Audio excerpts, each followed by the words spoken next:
మహబూబాబాద్ జిల్లాలోని బయ్యారంలో కాంగ్రెస్ పార్టీలో వర్గ పోరు రచ్చకెక్కింది. పార్టీ కార్యాలయంలో జిల్లా అధ్యక్షుడు భరత్ చంద్ర రెడ్డి ఆదేశాల మేరకు మండల కేంద్రంలోని పార్టీ కార్యాలయంలో ప్రెస్ మీట్ ఏర్పాటు చేశారు. అయితే మండల అధ్యక్షుడు మాకు చెప్పకుండా ప్రెస్ మీట్ ఎలా ఏర్పాటు చేస్తారని ఇల్లెందు ఎమ్మెల్యే కోరం కనకయ్య ఆగ్రహం వ్యక్తం చేస్తున్నారు. దీంతో మండల అధ్యక్షుడు వర్గం కోరం కనకయ్య వర్గం మధ్య వాగ్వాదం జరిగింది. కొంతసేపు కార్యాలయం దగ్గర ఉద్రిక్తత నెలకొంది.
రెండు ఇద్దరు సర్పంచులు ఉన్నారు అన్న, వాళ్ళని కూడా ఇన్ఫర్మేషన్ ఉన్నారు.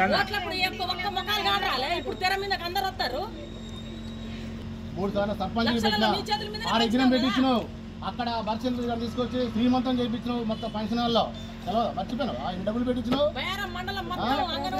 డబ్బులు పెట్టించినావు, ఆడ భూమి ఆడ తీసుకుని ఆడిపించినావు, నన్ను మొత్తం బదనాం చేసినావు. వారం తగాద కాదు, అర్థమైందా? పార్టీలో పార్టీ సంబంధాలు ఏది వ్యక్తి